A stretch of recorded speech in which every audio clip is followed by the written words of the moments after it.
네, 우리 친구들 모두 잘 준비됐어요? 우리 친구들 오늘도 편안하게 잠들 수 있게 토미가 동화책을 읽어줄 거예요. 오늘 동화는 새 왕자의 보물이라는 책이에요. 우리 친구들은 보물이 있어요? 어떤 보물을 갖고 있어요? 뭐 인형일 수도 있고 로봇일 수도 있고 여러 가지로 우리 친구들 아니면은 사랑하는 부모님일 수도 있고 토미쌤은 우리 친구들처럼 아기자기하고 귀여운 딸이 있어요. 너무 보물이에요. 볼 때마다 이렇게 웃음이 나요. 아무튼 자, 새 왕자의 보물. 새 왕자는 과연 어떤 보물을 갖고 있는 건지 아니면 찾으려고 하는 건지 좀 궁금한데 한번 다 같이 읽어보도록 할게요. 자, 우리 친구들 모두 눈 감고. 옛날 인도의 왕에게 후세인, 알리, 아메드라는 세 왕자와 누르 알니하르라는 조카 딸이 있었어요. 세 왕자는 모두 아름다운 누르 알니하르 공주를 좋아했죠. 세 명의 왕자가 한 명의 공주를? 왕은 세 왕자 중 누구와 누르 알니하르 공주를 결혼시켜야 할지 고민한 끝에 세 왕자를 불러 말했어요. 너희들 중 가장 신기한 보물을 가져오는 사람을 공주와 결혼시키겠다. 알겠습니다, 아버지. 새 왕자는 상인으로 변장하고 여행을 떠났어요.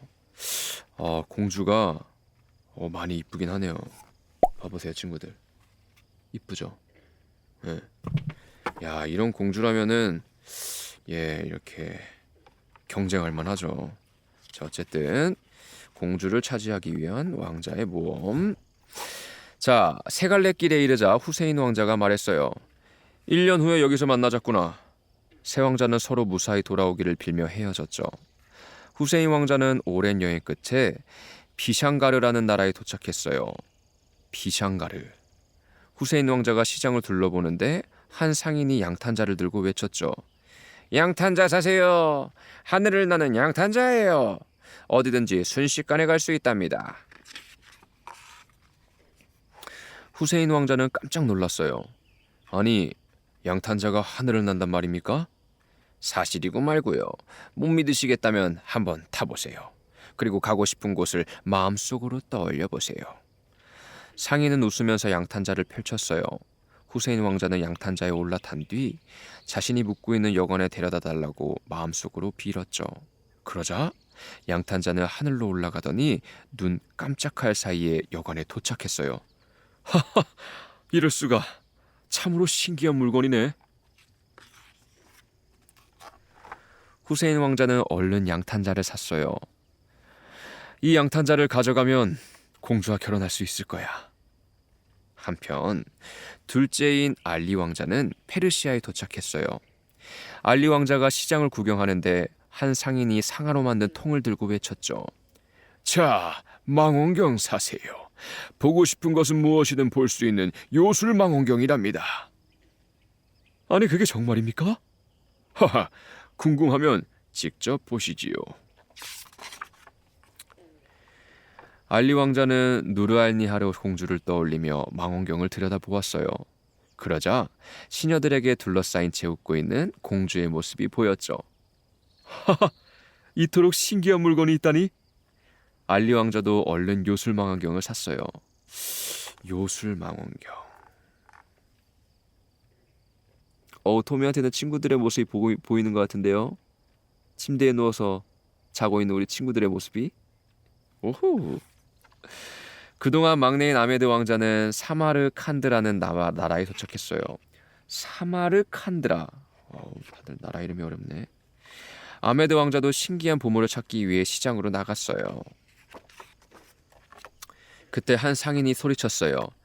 요술사가 사세요. 요술사가라니? 그게 뭐죠? 겉으로는 평범한 사과처럼 보이지만 세상에 둘도 없는 아주 귀한 사과죠. 죽어가던 사람이 이 사과의 냄새를 맡기만 하면 병이 낫는답니다. 그게 정말입니까? 자, 못 믿겠으면 한번 냄새를 맡아보세요. 상에는 아메드 왕자의 코 밑으로 사과를 내밀었어요. 사과의 향기로운 냄새를 맡자 긴 여행으로 지쳐있던 아메드 왕자는 피로가 싹 가시는 것을 느꼈어요. 정말 힘이 나는걸? 이 사과야말로 세상에서 가장 귀한 보물이 틀림없어. 왕자는 얼른 사과를 샀어요. 마침내 약속한 1년이 지나 새 왕자는 새 갈래길로 다시 모였어요. 다들 무사해서 다행이야. 새 왕자는 서로 얼싸안고 기뻐했어요. 나는 하늘을 나는 양탄자를 얻었단다. 자, 한번 타보렴. 후세인 왕자는 양탄자의 동생들을 태우고 순식간에 하늘을 날아갔다 왔어요. 정말 신기한 양탄자네요. 하지만 내 물건을 보면 더욱 놀랄 거예요. 보고 싶은 것은 무엇이든 볼 수 있는 요술 망원경이랍니다. 알리 왕자는 후세인 왕자에게 망원경을 건네주었어요. 그런데 망원경을 들여다보던 후세인 왕자가 깜짝 놀라 소리쳤어요. 큰일이다. 공주가 아파서 다 죽게 생겼어. 동생들도 망원경을 들여다보고 깜짝 놀랐어요. 그때 아메드 왕자가 말했죠. 형님들, 걱정 마세요. 이 요술사과만 있으면 공주를 살릴 수 있어요. 그게 정말이냐? 그럼 당장 양탄자를 타고 공주에게 가자. 양탄자는 새 왕자를 태우고 곧장 성으로 날아갔어요. 아메드 왕자는 침대에 누워있는 공주에게 다가가 코에 사과를 갖다 댔어요. 곧 누르 알니하르 공주가 눈을 떴어요. 다들 언제 돌아오셨어요? 공주의 병이 씻은 듯이 나은 것을 보고 새 왕자는 모두 기뻐했어요. 새 왕자는 왕에게 나아갔죠. 공주의 병이 나은 것은 제 요술사과가 있었기 때문입니다. 제 망원경이 없었다면 공주가 아프다는 것을 알지 못했을 거예요. 하늘을 나는 양탄자가 있었기 때문에 제 시간에 공주의 병을 고칠 수 있었던 거예요. 왕은 곰곰이 생각한 끝에 입을 열었어요. 너희가 가져온 것들은 모두 세상에서 보기 드문 값진 보물이다. 그러니 활쏘기로 공주의 신랑을 결정하겠다. 화살이 가장 멀리 날아간 사람이 공주와 결혼할 것이다. 알겠습니다, 아버지. 과연 누가 활을 가장 잘 쏠까요? 가장 먼저 후세인 왕자가 활을 쏘았어요. 하지만 두 번째로 활을 쏜 알리 왕자의 화살이 후세인 왕자보다 더 먼 곳에 떨어졌죠.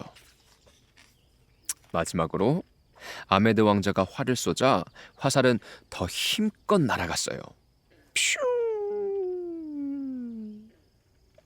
그런데 화살은 아무리 찾아도 보이지 않았어요. 화살을 찾지 못하면 인정할 수 없다. 그러니 알리 왕자를 공주와 결혼시키겠다. 왕의 말에 알리 왕자는 크게 기뻐했어요. 아메드 왕자는 실망하며 화살을 찾기로 결심했죠. 화살을 찾아 헤매던 아메드 왕자는 커다란 바위산에서 화살을 발견했어요.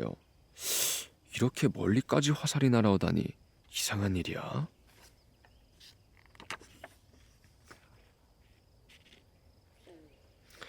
아메드 왕자가 이상하게 여기며 주위를 둘러보니 바위 사이로 철문이 보였어요.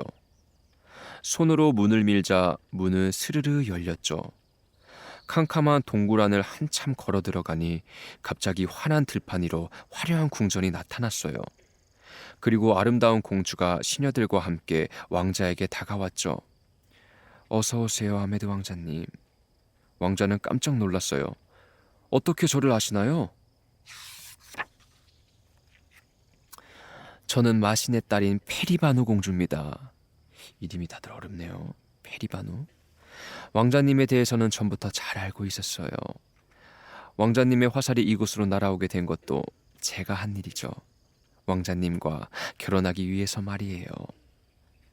아메드 왕자는 지혜롭고 아름다운 페리바누 공주를 사랑하게 되었어요. 두 사람은 곧 결혼식을 올렸죠.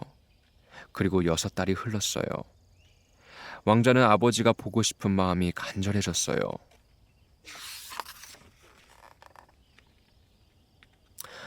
오랫동안 연락이 없어서 아버지가 걱정하고 계실 거예요. 잠깐 아버지를 뵙고 오겠어요. 다녀오세요. 하지만 저와 결혼했다는 사실과 이곳에 대한 이야기는 하시면 안 돼요. 아메드 왕자는 병사 20명을 거느리고 아버지의 나라로 향했어요. 왕자를 본 왕은 무척 기뻐했죠. 그동안 어디 갔다 온 것이냐? 아버지, 그건 말씀드리기 곤란합니다. 저는 잘 지내고 있으니 걱정 마세요. 무언가 사정이 있나 보구나. 대신 앞으로 한 달에 한 번씩은 나를 찾아오겠다고 약속해다오. 그 후 아메드 왕자는 약속대로 한 달에 한 번씩 왕을 만나러 왔어요. 그때마다 아메드 왕자는 많은 병사를 거느리고 화려한 행차를 하며 왔죠. 어느 날 신하들이 왕에게 말했어요. 왕자님이 어떻게 그 많은 병사를 데리고 올 수 있는지 정말 수상합니다. 공주님과 결혼하지 못하자 불만을 품고 왕위를 빼앗으려는 것이 아닐까요? 아메드 왕자가 그럴 리가 없다. 왕은 몹시 화를 냈어요. 하지만 공주님을 형에게 빼앗기고 불만을 갖지 않는다는 게 이상합니다. 왕자님의 뒤를 밟아 어디로 가시는지 한번 알아둬야 합니다. 그러자 왕도 마음이 흔들렸어요. 얼마 후 아메드 왕자가 다시 성으로 오자 왕은 몰래 마법사를 불렀어요. 아메드 왕자가 돌아갈 때 뒤를 밟아 왕자가 어디에 살고 있는지 알아보아라. 마법사는 왕자를 몰래 따라갔어요. 바위산에 이르자 왕자와 병사들이 갑자기 사라졌어요. 이런, 어디로 가버린 거지? 한 달 뒤, 마법사는 바위산 앞에 숨어서 기다렸어요. 이윽고 왕자와 병사들이 나오자 마법사는 얼른 땅바닥에 쓰러져 앓는 소리를 냈죠. 할머니, 할머니, 어디가 아프세요? 아이고, 갑자기 온몸에 열이 펄펄 끓는구려. 마음씨 착한 왕자는 마법사를 바위산 안으로 데리고 갔어요. 그것을 본 페리나무 공주가 말했죠. 왕자님, 할머니는 제가 돌볼 테니 어서 아버님께 다녀오세요. 페리바누 공주는 시녀들을 시켜 마법사를 간호하게 했어요. 그러나 공주는 사실은 마법사가 꾀병을 부리고 있다는 것을 눈치챘죠. 마법사는 시녀들의 시중을 받으며 화려한 궁전을 구경했어요. 아이고, 덕분에 이제 다 나았구려. 고맙소. 궁전을 나온 마법사는 그 길로 왕에게 갔어요. 왕자님은 마녀와 결혼한 게 틀림없습니다. 게다가 왕자님이 사는 궁전은 이곳보다도 더 호화로웠습니다. 그럴 수가. 일을 어떻게 하면 좋겠는가? 왕자님에게 그 궁전에 있는 신기한 물건을 가져오라고 하십시오. 왕자님이 거절하면 그때 왕자님을 가두면 되지 않습니까? 마법사의 말에 왕은 왕자를 불러 말했어요. 얘야, 네가 부유하니 신기한 천막을 하나 가져오너라. 왕자는 근심 어린 얼굴로 바위산으로 돌아갔어요. 걱정하지 마세요, 왕자님. 그런 거라면 얼마든지 있으니까요. 페리바누 공주는 왕자에게 천막을 내주었어요. 천막은 아주 작았지만 그것을 펼치면 10,000명의 군사도 들어갈 수 있는 신기한 천막이었죠.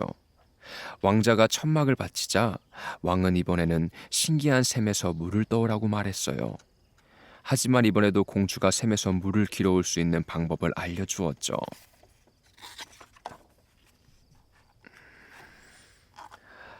왕자는 무사히 물을 길러 왕에게 바쳤어요.